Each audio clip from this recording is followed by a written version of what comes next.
संगत जी, जय गुरु जी की। शुक्राना गुरु जी की। गुरु जी महाराज जी के सिर चरणकमलों में दोनों हाथ जोड़कर दंडवत प्रणाम करता हूँ।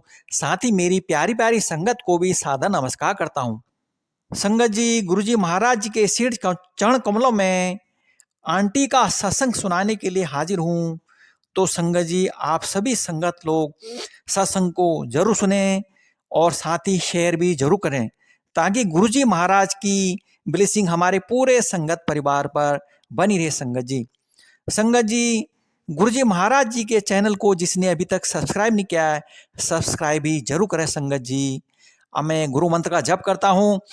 ओम नमः शिवाय, शिव जी सदा सहाय।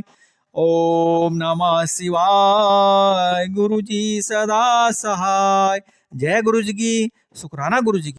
गुरु ब्रह्मा गुरु विष्णु गुरुदेव महेश्वरा, गुरु साक्षात परम ब्रह्म तस्मै श्री गुरुवे नमः। संगत जी, गुरु जी से मिलने से पूर्व ईश्वर की दया और उसके प्राणी प्रेम में मेरा विश्वास सदा अस्थिर रहा था।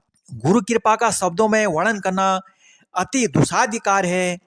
जिस भांति परमात्मा प्रार्थनाओं का फल देते हैं, उसी प्रकार गुरु जी के सत्संगों में सत्संग कहने वाला और सत्संग सुनने वाला दोनों को का वरदान और असीम आनंद प्राप्त होता है। मैंने सुना है ईश्वर हमारे कर्मानुसार परिणाम देते हैं, किंतु मैंने गुरु जी को अपनी दिव्य ज्वाला में हमारे दुष्कर्मों को जलाते हुए देखा है। फलस्वरूप हम उस जीवन से उभर सके हैं जो उनके कोमल चरण स्पर्श कर कृतज्ञ हुए बिना जीना पड़ता। संगत जी, बहुत ही पुरानी आंटी का सत्संग है। संगत जी, आंटी बोलती हैं कि गुरु जी के प्रथम दर्शन के समय में 11वीं कक्षा में पढ़ती थी। यद्यपि मेरा जन्म पंजाब में हुआ था, उस समय हम नोएडा में रहते थे और मुझे पंजाबी भाषा का ज्ञान बिल्कुल भी नहीं था। अतः मुझे शब्द या गुरुजी का कथन बिल्कुल समझ नहीं आते थे।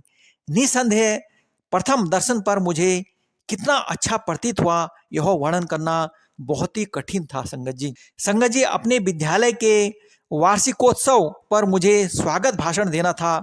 यद्यपि मैं यह सदा से करती आई थी, इस बार मुख्य अतिथि बहुत बड़े वरिष्ठ अधिकारी थे। मेरे उपसंहार पर सब उपस्थित गणों ने तालियों की गड़गड़ाहट से मेरी प्रशंसा करी। मंच से उतरते ही सबने मेरी सराहना करी और बधाई के पुल बांध दिए। शिक्षकों और सहपाठियों ने अचरज भरे चेहरों से मुझे बताया कि भाषण देते हुए मुझ में परिवर्तन स्पष्ट झलक रहा था। उससे भी अधिक अचंभा तब हुआ जब मुख्य अतिथि का भाषण मेरे कहुए पर आधारित था। अंत में उन्होंने मेरे उपसंहार को महत्व देकर उससे ही अपना भाषण समाप्त किया। सबको यह आश्चर्यजनक प्रतीत हुआ, पर मुझे पता था कि गुरुजी की कृपा से ही यह संभव हो सका। वास्तव में जैसे ही मैंने अपना भाषण शुरू किया, मुझ में एक अद्भुत ऊर्जा का संचार होने लगा और मैं अपने शब्दों में उत्तेजना भर सकी। इसके अतिरिक्त मैंने अपने विद्यालय में अनेक बार गुरु जी की पुष्पों भरी सुगंध का अनुभव किया है। संगत जी, आगे आंटी बोलती हैं कि 12वीं कक्षा में पहुंचने पर पढ़ाई का महत्व अधिक हो गया था। एक दिन प्रसाद देते समय गुरु जी ने मेरे विषय पूछे। मैंने उन्हें बताया कि मैं वाणिज्य की विद्यार्थी हूँ, तो गुरु जी ने अर्थशास्त्र का प्रश्न कर दिए। गुरु जी ने मेरे से ऋण नियंत्रण यानी क्रेडिट कंट्रोल पर प्रश्न पूछा, तो उत्तर पता होने पर भी मेरी बुद्धि शून्य हो गई। यद्यपि उस समय मुझे समझ नहीं आया, आने वाले समय में मुझे पता लगा कि गुरुजी ने क्या किया था। गुरुजी की चेतावनी से मैं इस विषय में विशेष ध्यान देने लगी। इसके बाद जो हुआ उसके लिए मैं तत्पर थी। साल के कुछ महीनों बाद हमारी अर्थशास्त्र की अध्यापिका चली गई और यह विषय स्वयं पढ़ना पड़ा। गुरुजी की सावधानी से मैं सतर्क हो गई और बिना किसी कठिनाई के मैंने इस विषय में 97% अंक प्राप्त किए।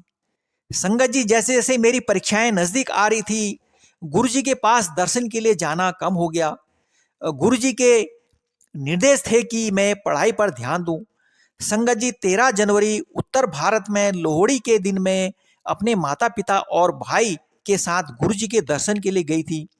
परीक्षाएं समाप्त होने से पहले यह अंतिम दर्शन होने की संभावना थी।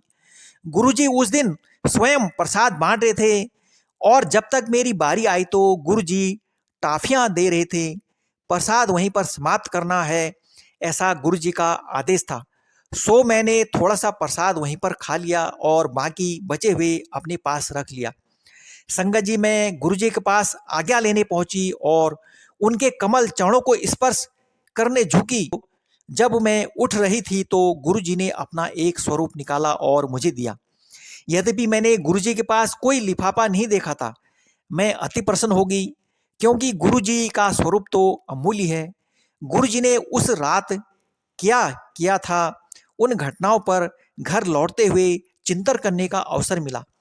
गुरु जी के स्वरूप को अपने हाथों में पकड़ते हुए मुझे आभास हुआ कि उसमें गुरु जी की सुगंध आ रही है और यह परीक्षाएं समाप्त होने तक रही हैं। मैं गुरु जी का स्वरूप अपने साथ परीक्षा हॉल में ले जाती थी। आखिरी परीक्षा समाप्त होते ही उसमें सुगंध आनी बंद हो गई, मानो गुरु जी ने अपने स्वरूप में परीक्षाओं के लिए ही विशेष धारा प्रवाहित करी थी। संगत जी, उस रात घर पहुंचने पर जब मैंने बची हुई टाफियां गिनी तो कुल 12 थी।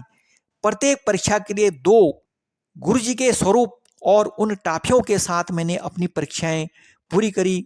बहुत अच्छे अंकों से उत्तीर्ण होकर दिल्ली के ही सबसे अच्छे महाविद्यालय में से एक में प्रवेश पाने के लिए मैं सफल रही। तो संगत जी, यह था आंटी का सत्संग।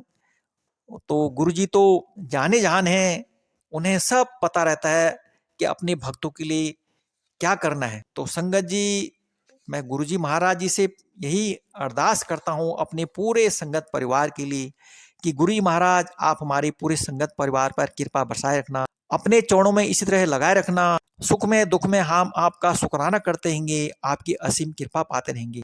जय गुरु जी की, शुक्राना गुरु जी की। तो संगत जी, आप अपने परिवार के साथ खुशी से रहें, सुखी से रहें और मस्त रहें। जय गुरु जी की, शुक्राना गुरु जी की। अब मैं मंत्र का जप करता हूँ। ओम नमः शिवाय, शिव जी सदा सहाय। ओम नमः शिवाय, गुरु जी सदा सहाय। जय गुरु जी की, शुक्राना गुरु जी की।